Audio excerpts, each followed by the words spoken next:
제가 이제 말씀드릴 사건도 오로지 자기의 만족을 위해서 한 사람의 영혼을 파괴하는 스토킹 얘기예요. 이 말을 되게 많이 쓰는데요. 10번 찍어 안 넘어가는 나무 없다 이런 얘기를 다들 아실 거예요. 사실 원래 이 속담의 의미는 뭔가 꾸준함, 적극적인 어떤 인간의 의지를 포기하지 말고 얘기하는 끈기 있게 하라. 네, 좋은 의미였지만 이게 찍는 대상이 사람이라면 그리고 그 사람이 원치 않았다면 이건 완전히 다른 얘기가 되고 정말 무섭고 끔찍한 얘기가 되거든요. 서울 노원구의 한 아파트. 신고를 받고 출동한 경찰은 이곳에서 새 모녀의 시신을 발견했습니다. 이 빈소를 지킨 큰딸의 친구들은 남성의 스토킹이 석 달 동안 집요하게 이어졌다고 털어놨습니다. 서울 은평구의 한 공인중개사 사무실. 50대 여성 공인중개사가 사무실에서 흉기에 찔려 숨진 채 발견됐습니다. 인터넷 방송을 하던 피해자의 딸을 오래전부터 스토킹해왔던 걸로 드러났습니다. 그게 한때는 좀 끈질기게 하면 그렇죠. 오히려 좀 낭만적인 의미를 담아서 쓰이기도 했었어요. 사실 많이 착각을 해왔던 것 같고요. 상대방이 거절하거나 이랬을 때 계속 하게 된다. 네네. 작년 10월 21일부터 스토킹 범죄 처벌 등에 관한 법률이 시행이 되면서 이제는 처벌받는 행위가 된 거죠. 헤어진 남자친구가 자신이 죽었다는 부고 문자를 보내고 공인인증서까지 도용한다면 당사자에게는 공포 그 자체겠죠. 근데 이렇게 심각한 스토킹도 처벌이 잘 안 됩니다. 스토킹은 피해자가 받는 큰 고통에 비해서 여전히 벌금 8만 원 경범죄에 해당합니다. 그래서 이걸 처벌하기 위한 관련 법안까지 발의돼 있는데 국회 문턱을 여전히 넘지 못하고 있습니다. 관련 법안이 14건이나 발의됐지만 모두 국회에서 잠자고 있습니다. 우리는 99년부터 국회에서 발의는 시도가 네. 항상 됐어요. 네. 어떤 국회든지 발의가 안 됐던 국회는 없었거든요. 근데 22년 만에 통과가 되고 이제 시행이 된 게 작년이에요. 근데 스토킹이요? 예. 근데 이미 사실 우리가 알고 있는 어떤 주요 선진국들은 90년대에 이 스토킹 행위를 법률적으로 제재하는 거에 대한 법률적인 정비는 다 마쳤고요. 이웃나라 일본 같은 경우도 2000년에 이미 스토커 규제법이라는 법률을 만들어서 형사처벌해 오고 있었어요. 우리는 정말 이거를 환영하기에는 너무너무 늦은 거죠. 국회는 그동안 스토킹과 애정 표현을 구별하기 어렵다며 입법을 미뤄왔습니다. 유가족들은 많이 늦었지만 이 법이 꼭 제대로 시행되길 바란다고 했습니다. 제가 듣기로는 시행 첫날에 전주에서 첫 사례가 예, 맞아요. 나왔다고요? 10월 21일 00시부터 시행이 되는 거거든요. 1시간이 지난 새벽 1시에 전주의 한 아파트에서 헤어진 남자친구가 계속 초인종을 누르는 거예요. 그래서 여자분이 경찰에 신고를 하고 경찰이 출동을 해요. 스토킹 처벌법으로 처벌받을 수 있습니다. 그만하세요라고 했는데 경찰이 돌아간 후에 1시간 후에 또 벨을 누르거든요. 네. 그래서 경찰이 다시 와서 현행범으로 바로 체포를 해갔어요. 그 예전 같으면 그냥 그 경범죄 처벌법으로 방법이었으니까. 스티커 발표하고 그냥 죄의 종류가 달라진 거네요. 이게 스토킹 처벌법이 적용된 최초의 사건이 되는 거죠. 스토킹 처벌법이라는 건 정확히 어떤 거? 스토킹 처벌법은 이제 스토킹 행위에 대해서 법률이 5가지를 다 규정을 해놓고 있고요. 대표적인 게 따라가거나 접근하거나 진로를 방해하는 행위, 그리고 문자, 전화 이런 식으로 연락을 한다든지 어떤 물건을 상대방의 살고 있는 주거지나 갖다 놓는다든지 주거지 근처에 어떤 물건을 훼손한다든지. 배회하면서 지켜보는 것도 포함이 되어 있어요. 해외야. 예, 이게 스토킹의 대표적인 사례고 법률에서 규정을 하고 있어요. 이 행위가 지속적이고 반복적으로 된다면 3년 이하의 징역 또는 3천만 원 이하의 벌금에 처할 수 있는 범죄로 규정을 하고 있고, 만약에 이런 스토킹 행위를 흉기를 들고 한다거나 위험한 물건을 들고 한다, 징역 5년 이하 또는 5천만 원 이하의 벌금에 처해질 수 있도록 그 스토킹 행위를 이제 범죄로 규정을 해서 처벌하는 법률이에요.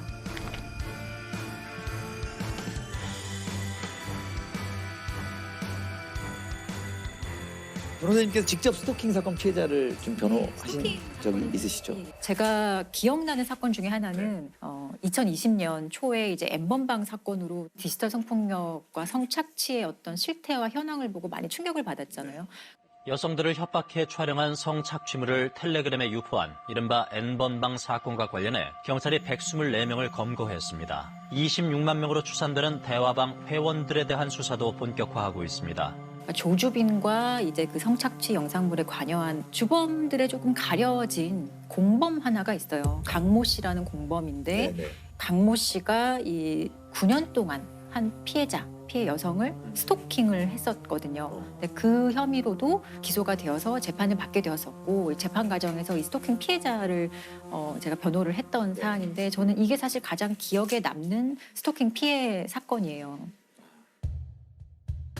사건은 2012년으로 좀 거슬러 올라가게 됐는데요. 이때 처음으로 만나게 된 거죠. 이 피해자와 가해자가 만나게 됐고 피해자, 그러니까 대상자가 고등학교 때 담임 선생님이었던 여성이었어요. 학생 때 이미 스토킹을 한 거예요? 이 가해자 학생이 그러니까 당시에는 고등학생이었는데 학교 생활에 조금 적응 못하고 사회성에 조금 문제가 있어서 선생님이 여러 도움을 많이 줬다고 해요. 근데 그러던 과정에서 이 가해자는 이 선생님한테 조금 의존하게 되고 그게 발전해서 집착하게 되고 스토킹이 시작이 된 거거든요. 근데 이런 게 학교에서도 선생님이 너무 힘들고 하니까 반을 조금 분리하는 방식으로 거리를 좀 두려고 노력을 했었는데 그 과정에서 이 학생은 그걸 받아들이지 않고 자퇴를 해버려요. 그런 성향만 보더라도 사실 어떤 사람인지 대강 짐작은 아마 가실 거예요. 자퇴하고 나서 본격적인 이제 협박 형식의 스토킹이 시작이 되는데 대표적으로 커터칼을 들고 학교에 찾아와서 선생님을 협박한다든지 그리고 선생님이 살고 있는 집 앞에 빨간색 펜으로 선생님의 주민번호 그리고 같이 살고 있는 가족의 주민번호를 막 써놔요. 난 다 알고 있다는 걸 보여주는 거죠. 너의 개인정보 내가 다 알고 있어. 가족 것까지. 또 선생님의 뭐 차량을 훼손하는 것도 있었고 너무 일상적인 일이 되어버렸던 거예요. 그러니까 제자기 때문에 더 그렇죠. 누르셨을 것 같아요. 이게 되게 사실 끔찍해서 제가 다 말씀을 드리기가 어려울 정도의 행동을 해요. 근데 일단은 그 피해자분의 가족의 신상이라든가 이건 어떻게 알았을까요? 이 친구가 사회복무요원으로 한 병원에서 근무를 했었는데 그 병원에 내원한 적이 있던 선생님의 자료 쳐보면 알 수 있었던 거죠. 조주빈의 공범 강 씨는 지난 2017년 이곳에서 사회복무요원으로 근무했습니다. 자신이 스토킹하던 30대 여성의 개인정보를 빼내 수십 차례 편지와 문자메시지 등을 보내는 등 협박을 일삼다 구속됐고 그거 진짜 그런 병원이나 이런 데서 그런 정보 알 수 있는 사람도 좀 제한해야 돼. 당연히 제한해야 되고 처벌해야 됩니다. 그래서 지금 일어나는 강력범죄의 발단은 개인정보 유출이 거의 대부분이에요. 흥신소와도 연결이 되어 있고 개인정보가 사실 아무것도 아닌 것 같을 수 있지만 동기와 수단으로 활용되는 데 있어서 정말 위험한 거죠. 그래서 참다 못한 선생님이 결국에 고소를 하게 됩니다. 그때는 스토킹 처벌법이 없었지만 사실은 이런 스토킹 행위의 어떤 개별적인 행위가 현행법상의 범죄에 해당한다면 그 범죄로는 당연히 처벌이 되었거든요. 처벌 기준이 어떻게 되나요? 이 가해자 같은 경우는 상습 협박이에요. 1년 2개월의 실형을 선고받고 구치소 수감을 하게 되죠. 1년 2개월 동안. 이분이 고통받았던 기간은 1년 2개월의 형사리보다 더 힘들었을 텐데 좀 불공평하죠. 법원은 범행이 장기간 동안 이뤄졌고 협박 내용이 매우 잔혹하다면서도 피고인이 반성하고 있고 정신질환을 앓는 점을 고려했다고 밝혔습니다. 자, 그럼 1년 2개월 동안 스토킹 행위가 중단이 되었을까? 아니에요. 구치소에서도 협박 편지를 써서 선생님한테 보냅니다. 여기 있는 거? 여기도 어차피 사람 사는 곳이야. 난 반성하지 않아. 라는 취지로 선생님한테 또 협박 편지를 보내요. 선생님 얼마나 무섭겠어요. 심지어 그 교도소 안에서도 이런 식으로 협박 편지를 보냈던 아이니 출소하면 당연히 또 협박이 이어졌겠죠. 출소하기 이틀 전에 이사도 가고요. 전화번호는 이미 수없이 바꿨겠죠. 그리고 선생님이 되게 오랫동안 고생해서 주민등록번호도 변경을 합니다. 그런데 출소한 지 5개월이 되는 날 선생님이 살고 있는 그러니까 새로 이사간 집 우편함에 선생님의 바뀐 주민번호와 그리고 가족의 주민번호가 또 적어진 편지가 놓여 있는 걸 발견을 합니다. 그건 또 어떻게 알아요? 이건 어떻게 알았냐? 이것도 참 되게 놀라운 일인데 출소하고 사회복무요원으로 구청에서 일을 하게 돼요. 이해가지 않으시죠? 이런 전력이 있는 사람이 또 신상 정보를 알 수 있는데 또 그렇죠. 구청에 사실 우리 뭐 개인정보 다 가지고 있는 거잖아요. 어떤 증명서 발급하고 이럴 때 주민번호, 이름 있으면 다 발급할 수 있는 건데 사실 사회복무요원은 접근 권한이 없어요. 없는데 그러니까 잘못된 방식으로 일을 한 거죠. 그러니까 실제로 이게 당시에 N번방 사건과 함께 좀 얘기가 되면서 많은 사람들이 충격을 받았어요. 박사방 운영자 조주빈은 공익근무 요원들에게 신상 정보를 받아서 피해 여성들을 협박했죠. 공익요원에게 한 건당 15만 원씩 주겠다고 제안하는 것으로 드러났습니다. 공익근무 요원 강모 씨도 개인정보를 빼내 수차례 조주빈에게 건넸지만 60만 원밖에 못 받았다고 주장했습니다. 황당한 건 복무 기간이 남은 강 씨가 출소 9일 만에 구청 공익으로 배치돼 개인정보에 또다시 접근할 수 있게 됐단 겁니다. 구청은 과거 강 씨가 개인정보 유출 관련 전과가 있는지도 전혀 몰랐습니다. 아니 근데 그렇게 뭐 어떤 혐의로 갔다 왔는지 몰라도 1년 2개월 실형 갔다 오는 거면 되게 큰 거잖아요. 무슨 범죄든 간에. 근데 그 당시에 병무청에서도 사실 사과를 했었어요. 이유는 무엇이냐고 물었더니 정말 저희 납득하지 않지만 정가와 관련된 거는 너무 민감한 개인정보이기 때문에 우리는 제공받지 않는다. 몰랐다는 거예요. 그 개인정보는 보호가 되는 거죠. 아니 근데 우리가 보호해줄 사람 보호, 이런 식의 보호를 하기 위해서 개인정보법 같은 게 있는 게 아니거든요. 아무튼 얘는 사회복무요원으로 구청에 다시 들어가서 일을 해요. 개인정보와 관련된 일을. 그리고 조주빈 등과 함께 교류하면서 협박의 방식이나 이런 게 더 심해졌겠죠. 이 스토킹 가해자는 이 선생님의 아이를 죽이기 위해서 조주빈에게 400만 원을 주면서 살인을 예비해요. 그러니까 좀 보복해달라. 진짜 실행에 옮기려고. 살인 청구를 청구를 실제로 400만 원을 주고 하고 실제로 살인 예비죄로도 유죄를 받았어요. 나는 죽이려고 한 목적은 없다. 그냥 뭐 보복을 해달라는 얘기지. 그게 죽여달라는 얘기는 아니다. 이런 식으로 재판에서 주장했지만 받아들여지지 않고 살인 예비죄도 인정이 됐고. 공범의 담임 선생님이었던 피해자는 제자에게 긴 세월 스토킹을 당하다가 딸의 목숨까지 빼앗길 뻔했습니다. 조주빈에게 A씨 딸의 살해를 청탁하고 400만 원을 건넸습니다. A씨의 연락처와 딸의 어린이집 주소 등을 넘겼습니다. 조주빈은 강 씨에게 A씨의 딸에게 독극물을 쓰겠다는 메시지까지 남겼습니다. 강 씨는 흉기를 들고 찾아가기도 했고 어린 딸을 협박하는 문자도 수차례 보냈습니다. 어떤 얘기를 하냐면 우리나라 법 좋아. 나는 심신미약으로 3년만 살다 나오면 돼. 이런 말을 아무렇지도 않게 해요. 그래서 선생님이 결국에는 도저히 참을 수 없어서 이제 또 다시 고소를 했고 이 N번방의 사건과 함께 이제 사건이 진행돼서 13년형이 이제 확정이 된 상태예요. 13년 뒤에 선생님한테는 13년도 그렇죠. 이 13년 뒤가 문제죠, 실제로는. 지금 나이가 20대인 거죠. 네. 그러니까요. N번방 관련된 피고인들은 다 20대 초중반. 그래서 선생님이 이 고소를 한 이후에 너무너무 고통스러워서 이 신상 공개를 좀 요구를 해요. 이 가해자 좀 신상 공개를 해서 사람들이 좀 모두 알아봤으면 좋겠다라는 식으로 국민청원을 하고 그 국민청원에 51만 명이나 사실 동의를 했고 당시에는 되게 뜨거운 이슈였어요. 청원글은 게시 하루 만에 30만 명 가까이 동의하는 등 큰 호응을 얻고 있습니다. 청원인은 강 씨 신상 정보를 제발 공개해달라며 신상 공개가 안 된다면 그 다음 누군가가 이 세상에 없을 수도 있다고 호소했습니다. 좀 이런 얘기를 올리신 게 있는데 사실 이게 되게 스토킹 피해자가 겪는 전형적인 고통과 끔찍함과 어떤 무력감을 잘 담은 것 같아서 제가 한번 읽어드릴게요.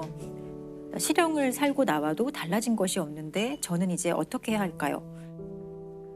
아이의 이름, 주민번호, 어린이집까지 모두 다 알고 있는데 이제는 어떻게 도망갈 수 있을까요? 저에겐 이름이 몇 개가 생길까요? 주차장에서 언제쯤이면 마음 편히 집에 들어갈 수 있을까요?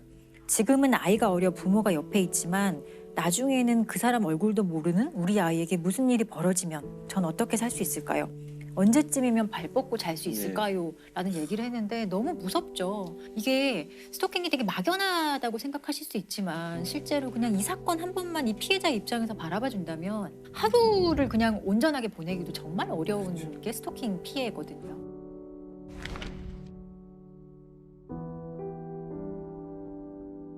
공범 강모 씨는 수사 단계에서 신상 공개가 된 건 아닌데 성범죄자 알림 이 사이트나 어플 이런 데 들어가시면 우리 주변에 어떤 성범죄자가 살고 있는지 이런 것들 다 조회를 할 수 있어요.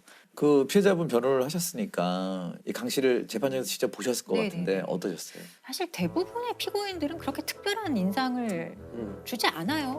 그냥 아휴 또 저런 애가 있네 뭐 이런 생각을 저는 하는데 첫 재판에서 그 강모 씨를 처음 보고 저는 조금 놀랐던 게 재판을 자기가 막 주도하려고 했었어요. 자기 변호인도 있는데 자기가 먼저 막 얘기를 하고 아주 당당하고 거침없이 막 얘기를 하는 그 애티튜드의 문제였다고 생각을 해요. 사실 피고인들의 진심 어린 반성 이런 거는 저는 그런 거는 기대하지 않는 사람 중에 하나거든요. 그거는 신도 몰라요. 피고인 본인만 알아요. 내가 진심으로 반성하는지 안 하는지. 그렇지만 법정에 와서는 그래도 반성하는 척하는 쇼는 다 하거든요. 근데 그러한 쇼도 전혀 하지 않았던 상당히 특이한 사람. 최후 변론하는 과정에서 이 피고인이 어떻게 얘기를 했냐면 전 되게 놀랐었어요. 이런 얘기를. 이 나라는 발달 장애가 죄악이다. 따라서 저는 이 나라를 떠나서 다시는 살아오지 않기 위해서 총력을 다할 것이다. 제가 법적, 생물학적 한국인이란 게 부끄럽습니다.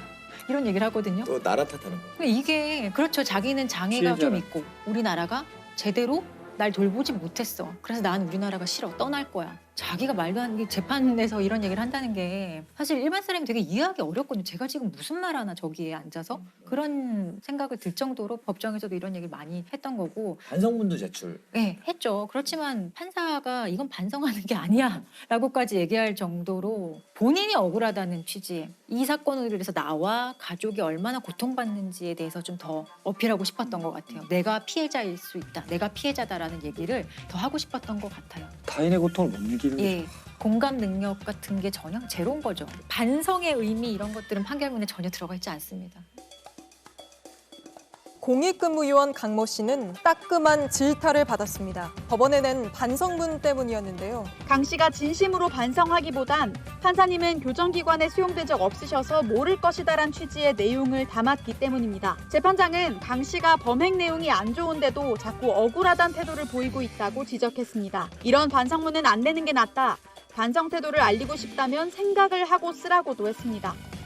그렇죠. 일단은 지금 이제 스토킹 법이 개정되면서 몇 가지 아쉬운 점들이 이 범죄를 저지른 사람들이 이런 정상적인 사고가 아니라면 뭐 형량도 강하게 처벌하기 중요하지만 치료적 개입이 반드시 되지 않는다면 그냥 들어갔다 나왔다 반복되는 것밖에 안 된다. 이런 의견들이 많죠. 일단은 스토킹의 행위, 스토킹 가해자에 대해서 처벌을 하는 게 목적인 법률이기는 해요. 아직은 스토킹 피해자에 대해서 좀 충분한 피해 보호라든지 예방을 하기 위한 법률이라고 보기는 좀 무리가 있어요. 보면 아까 지금 얘기 들어보면 한계도 분명히 보이는 것 같고 좀 문제점들이 좀 보이는 것 같아요. 예. 근데 이런 문제가 있을 때는 사실은 법률이 완벽할 수는 없거든요. 심지어 처음 입법된 법률이기 때문에 그런 문제점을 빨리빨리 파악하고 사실 개정을 하는 거는 제정하는 것보다 훨씬 쉽잖아요. 그러니까 현장의 피해자들이 어떤 고통을 겪고 있는지 그리고 스토킹 범죄라는 게 아주 특성이 분명한 범죄거든요. 창의적으로 진화하는 방식이기 때문에 그런 범죄의 특성을 파악해서 끊임없이 법률이 따라가야 돼요. 법률이 절대 앞서갈 수는 없거든요. 네, 법률은 뒤따라가야 돼요. 계속 예, 계속 개정에 좀 적극적이어야 할 필요가 있는 거예요. 그리고 정말 아까도 말씀드린 정말 강조하고 싶은 거는 상대가 조금이라도 싫어하는 걸 본인이 알았다. 하지 말아야 돼요. 근데 또 그걸 모르는 사람이 또 많죠. 관심도 없고 배려도 없고 공감도 못하는 사람들이 많죠. 상대방의 동의라는 게 얼마나 중요한 것인지 상대방이 나 그만해, 나 싫어라고 분명히 얘기를 하거든요. 나 이렇게 하는 거 원하지 않아 라고 했으면은 더 이상 안 나갔으면 좋겠어요. 그게 정말 하고 싶은 말이에요. 그럼 많은 일들이 해결돼요, 정말로. 내가 부릴 수 있는 자유는 상대의 코끝 앞에서 멈춰야 된다.